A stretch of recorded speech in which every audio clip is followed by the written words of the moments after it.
we knew the exact tone that we wanted it to be. And Carl Reiner said to me, he said, you can establish the tone of the movie in the first 2 minutes, and you can tell the audience what the rules are and how far you're willing to go. And that's why the opening scene of The Jerk is ridiculous. Steve Martin isn't just a lovable comedy legend we all know from The Jerk or Father of the Bride. Behind the smile, he carried grudges that shocked even his closest friends. For decades, he stayed quiet about the tension on set, but the truth has finally spilled out. From clashes with fellow comedy icons to moments that left him walking off stage in frustration, Steve Martin has revealed the 6 co-stars he absolutely hated working with. But who made the list? And what happened behind the cameras that turned laughter into bitterness?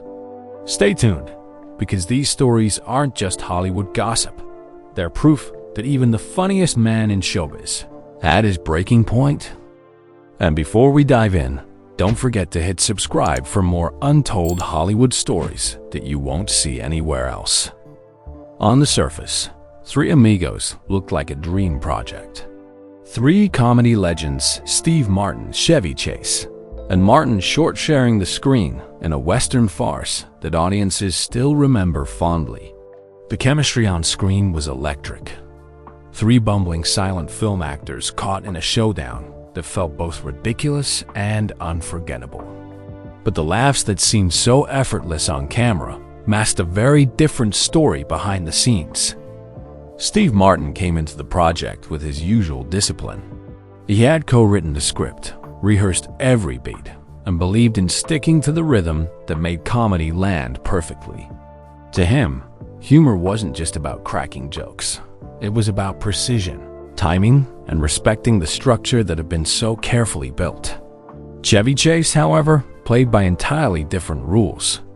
Fresh off the success of Caddyshack and Fletch, he carried a reputation as both brilliant and difficult. Chase thrived on improvisation, rewriting lines in the moment, and stealing scenes with quips designed to draw attention back to him. For Martin, it was infuriating. He didn't lash out or throw tantrums. Steve Martin was too controlled for that. Instead, his frustration surfaced through sharp wit. At one point, he reportedly quipped, "If ego was money, Chevy could buy Wall Street."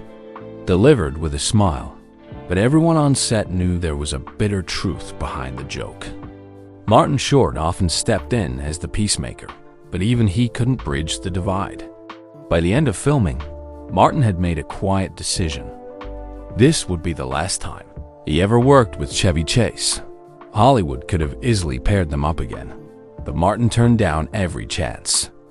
To him, the project wasn't just exhausting. It was proof that 2 very different approaches to comedy could never truly coexist. But Chevy wasn't the only star to push Steve Martin's patience to its limits. In fact, the next clash unfolded not on a film set, but on one of Hollywood's most glamorous stages. If Steve Martin thought clashes only happened on movie sets, he learned otherwise the night he co-hosted a glittering Hollywood charity gala with Bette Midler. On paper, it looked like a perfect match. Martin, the king of sharp, controlled absurdity, paired with Midler, the diva of camp and larger-than-life showmanship. The night should have been seamless, an evening of elegance, laughter, and generosity. But instead, it unraveled into one of Martin's most humiliating public experiences. Martin had approached the event with his trademark precision. He carefully prepared a witty monologue, balancing satire with sophistication, the kind of humor audiences had come to expect from him. To Martin, hosting wasn't just about being funny. It was about creating rhythm, respecting the moment, and keeping the focus on the cause. But as soon as the spotlight hit, Bette Midler veered off script. Instead of following the planned routine, she burst into song, her booming theatrical voice overwhelming Martin's carefully crafted jokes. The audience cheered, dazzled by her spontaneity, but for Martin, it was sabotage. He wasn't just interrupted, he was steamrolled. What was meant to be a partnership turned into a one-woman showcase, with Martin reduced to little more than a stage prop. Ever the professional, he didn't confront her on stage. He smiled, nodded, and played along. even as his frustration simmered. But when Midler continued hijacking the evening, Martin had enough. Quietly, without spectacle, he walked out before the event was even over. His exit wasn't dramatic, it was deliberate. To Martin, leaving spoke louder than staying silent on stage. Yet his sharpest response came afterward. He made a generous donation to the charity, but attached a note that stung with dry wit. Albeit it came from her biggest fan. Silence. In one word, Martin captured his disappointment, his sarcasm, and his refusal to let the slight go unnoticed. This clash revealed more than just a bruised ego. It exposed how deeply Martin valued respect and collaboration. And just when it seemed things couldn't get more chaotic, another clash with a fellow comedy legend would push Martin into a whirlwind unlike anything he had ever experienced. When two comedic giants step on stage together, audiences expect magic. And when Steve Martin and Robin Williams teamed up for a live skit, the excitement was through the roof. On paper, it looked like a genius pairing. Martin's sharp precision and Robin's whirlwind spontaneity. But once the performance began, it became clear this wasn't going to be a harmonious duet. It was more like a collision of two different worlds. Steve Martin had spent years perfecting a style rooted in discipline. Every gesture, every pause, every absurd punchline was calculated to land at exactly the right moment. His comedy was like architecture carefully designed, with no room for cracks. Robin Williams, on the other hand, thrived in chaos. He was a human hurricane, firing off voices, impressions, and wild tangents so fast the audience could barely keep up. It was exhilarating for viewers, but for Martin, it was chaos swallowing order. During their skit, the clash reached its breaking point. Martin tried to deliver his lines with precision, but Robin couldn't resist exploding off-script, throwing in impersonations and jokes that weren't rehearsed. The crowd roared with laughter, but Martin's carefully crafted rhythm disintegrated. Later, he summed it up in one of his most famous quips.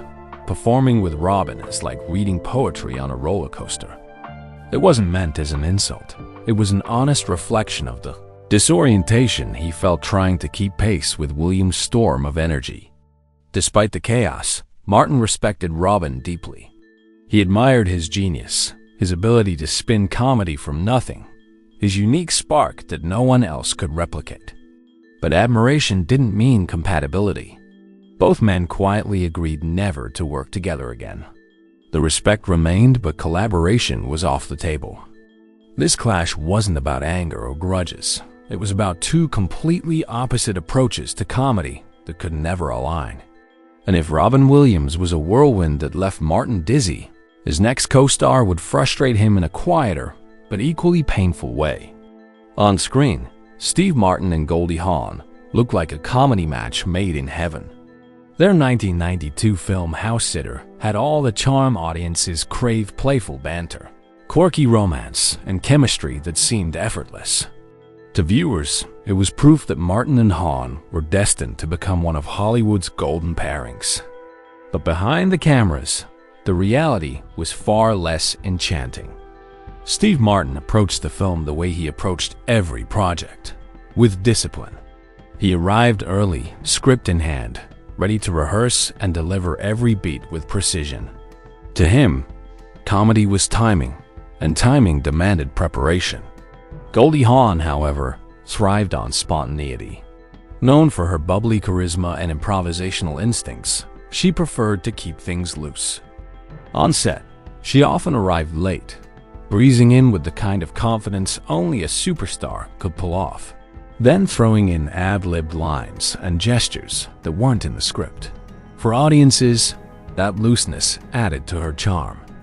But for Martin, it was a disruption that gnawed at the foundation of his work. He admired her talent. There was no denying Aun's star power, but her unpredictability left him constantly off balance. The clash deepened during a private moment off set. At a cast party, Martin brought out his banjo, an instrument he loved and treated with reverence. To him, music was sacred, a passion as serious as his comedy. Goldie, ever playful, made a teasing joke at his expense. She thought it was harmless. To Martin, it cut deep. These weren't explosive fights. Martin never raised his voice, and Hahn never intended malice. But the small slights accumulated, each one eroding his enthusiasm. By the end of filming, he made a quiet decision. As much as audiences adored their chemistry, he didn't want to work with Goldie again. Hollywood tried to reunite them in later projects, but Martin declined. To outsiders, it seemed puzzling. Why walk away from such a successful partnership? To those who knew Martin, the answer was simple. He valued harmony, and with Goldie Hawn, he hadn't found it. But if Goldie left him quietly frustrated, the next clash would push him into a cold, silent feud that lasted over a decade. By the late 1970s, Steve Martin and Bill Murray were two of comedy's brightest stars. Both had dominated Saturday Night Live. Both had legions of fans, and both represented very different sides of humor. Pairing them together for a live sketch should have been a guaranteed triumph. Instead, it turned into one of the most bitter rifts of Martin's career. The night of the performance, Martin was ready, rehearsed, polished, every beat timed to perfection. But when the show began, Murray was nowhere to be found. He arrived nearly an hour late, throwing the entire production into chaos. To Martin, who believed punctuality was as much a sign of respect as delivering a good joke, this was more than unprofessional, it was insulting. And Murray didn't stop there. Once on stage, instead of collaborating, he mocked Martin's famously clean, disciplined style, tossing in unscripted barbs that turned Martin from co-star to punchline. The audience laughed, unaware of the fracture happening in real time. For Martin, the damage was done. Comedy depends on trust, on knowing your partner will be there to catch the rhythm and deliver the timing. Murray had shattered that trust in a single night. The fallout was immediate. Martin and Murray didn't speak for over a decade. Even when Hollywood events put them in the same room, like the Cannes Film Festival years later, they deliberately kept their distance. No nods, no small talk, just silence. The clash highlighted their opposite philosophies. Martin valued professionalism above all else. To him, showing up prepared was non-negotiable. Murray thrived on chaos, bending rules, and relying on unpredictability to fuel his brilliance. His defenders called it genius. To Martin, it was recklessness disguised as charm. Fans often wondered what a true collaboration between Martin and Murray might have produced. But that single night ensured it would never happen. Their feud wasn't marked by screaming matches or public insults. It was colder, quieter, and in some ways more devastating. For Steve Martin, Bill Murray represented the one thing he could never tolerate: disrespect for the craft. And just when it seemed like Martin had seen it all, another clash, this time with Jim Carrey, would push his patience to the breaking point in front of an entire award show audience. By the 1990s, Jim Carrey was Hollywood's hottest comedy star. With Ace Ventura, The Mask, and Dumb and Dumber, he had become the face of manic energy, wild, rubber-faced, and completely unpredictable. So when he shared the stage with Steve Martin at a comedy award show, audiences expected fireworks. What they got instead was a meltdown that exposed just how incompatible the two comedians really were. The setup was simple. Carrey had won an award and stepped up to give his acceptance speech. But what should have been a quick thank you turned into a 14-minute spectacle. Carrey cycled through impression after impression: Clint Eastwood, Elvis Presley, Jimmy Stewart, even his fellow comedians in the room. At first, the audience roared with laughter. But as the minutes dragged on, the mood shifted. The performance stopped being funny and started feeling indulgent, as though Carrey wasn't just accepting an award, he was devouring the stage. From his seat near the front, Steve Martin grew restless. To him, an award show wasn't the place for unchecked chaos. Timing mattered, brevity mattered, and above all, Respecting the audience's attention mattered. Watching Carey hijack the moment grated on him until he could no longer sit still. Then, in a move that stunned the crowd, Martin walked on stage holding a massive "Wrap It Up" sign, exaggerating a yawn for good measure. The audience howled, thinking it was a planned gag between two comedy icons. But Martin's irritation was very real. Later, Martin explained his frustration bluntly. He respected Carey's talent, but found his style exhausting comedy that burned so bright it risked burning everything around it. When Hollywood later pitched a buddy comedy pairing the two, Martin refused. His words were simple: "We're oil and water." The clash symbolized a bigger truth. Martin represented comedy as craft-sharp, precise, carefully balanced. Carey embodied comedy as spectacle-loud, unpredictable, and boundless. Both worked brilliantly on their own. Together, they collided. And while Carey left Martin exasperated, the 6 co-stars he clashed with formed a pattern that revealed more about Steve Martin than about them. Looking back at these 6 clashes, Chevy Chase, Bette Midler, Robin Williams, Goldie Hawn, Bill Murray, and Jim Carrey, a striking pattern emerges. On the surface, each story feels unique. A co-star rewriting lines, a diva hijacking a stage, a hurricane of improvisation derailing structure. But underneath, every conflict came down to the same battle: discipline versus chaos. Steve Martin built his career on control. Whether it was stand-up, film, or hosting, he approached comedy like a craft. To him, every laugh had to be earned through structure, rhythm, and timing. He wasn't the kind of performer who relied on chance. He relied on precision.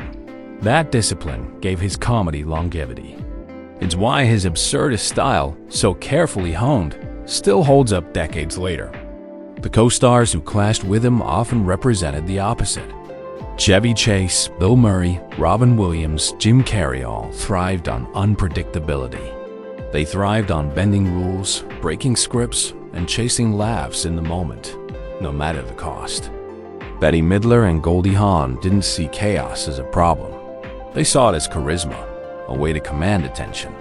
And for many audiences, that raw spontaneity worked. But for Martin, it wasn't just messy. It was disrespectful to the art form he treated with near-religious seriousness. What's fascinating is that Martin never turned these clashes into public feuds. He didn't rant to the press or burn bridges loudly. Instead, he let his choices speak for him. After Three Amigos, he never worked with Chevy Chase again. After the awards show, he turned down any chance to team up with Jim Carrey. With Goldie, he quietly declined reunions. With Murray, he froze him out for over a decade. His silence wasn't weakness. It was a strategy. Together, these stories paint a portrait of Steve Martin not just as a comedian, but as an artist fiercely protective of his process. And if there's one thing he couldn't forgive, it was when someone else's ego or chaos threatened the balance he had worked so hard to create. But there was another reason Martin kept these grudges private: one, tied to the image he carefully cultivated in Hollywood. For someone who carried so many frustrations with his co-stars, Steve Martin was surprisingly quiet about them in public. Unlike other comedians who thrived on controversy or feuds, Martin carefully guarded his reputation. He cultivated an image of calm professionalism, the refined craftsman who could make audiences laugh without ever appearing bitter. But behind that polished exterior, he carried grudges that never fully faded. Part of it was strategy. Martin understood Hollywood better than most. Open feuds could damage careers, alienate audiences, and poison opportunities. By staying cordial in public, he kept doors open while quietly closing them in private. If he didn't want to work with Chevy Chase again, he simply declined offers. If he found Goldie Hawn frustrating, he turned down reunions without ever insulting her. If Bill Murray crossed the line, Martin froze him out for a decade without a single public jab. The other part was personal. Martin's weapon of choice was wit, not rage. When Bette Midler hijacked their gala, he didn't explode. He left a donation note that cut sharper than any tabloid headline.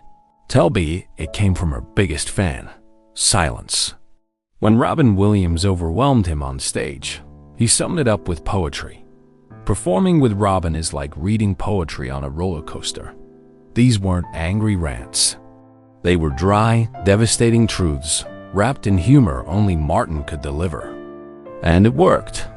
While his peers sometimes self-destructed in public feuds, Martin emerged as one of Hollywood's most respected comedians, admired not just for his talent but for his restraint. Yet insiders always knew the stories. They whispered about his grudges at industry events, passing around the anecdotes that revealed just how deeply clashes had affected him. In the end, Steve Martin's silence was as revealing as his words. By not airing his grievances loudly, he showed that respect mattered to him, even if it wasn't always given in return.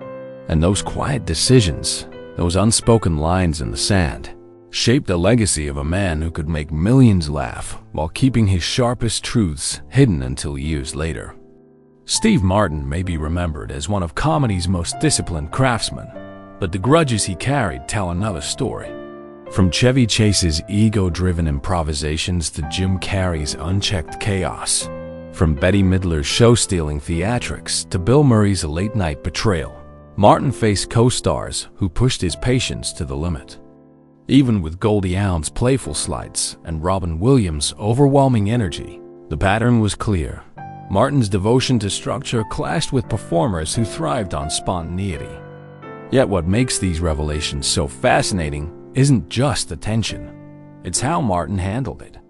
He never waged tabloid wars, never trashed his colleagues in interviews. Instead, he let his wit deliver subtle but unforgettable jabs, and more importantly, he let his choices speak. He simply refused to work with those who disrupted his craft again. Quiet, deliberate, but decisive. In the end, these stories reveal more than just Hollywood drama.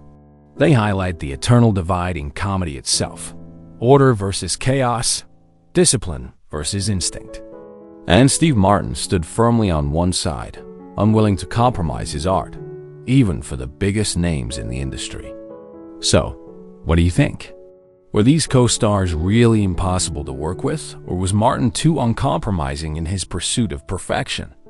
Drop your thoughts in the comments below. I'd love to hear your take. And if you enjoyed uncovering the hidden side of Steve Martin's career, make sure to like this video, share it with fellow fans of classic comedy, and don't forget to hit subscribe, because the stories we bring you go beyond the spotlight, revealing the truths that Hollywood doesn't always want you to see.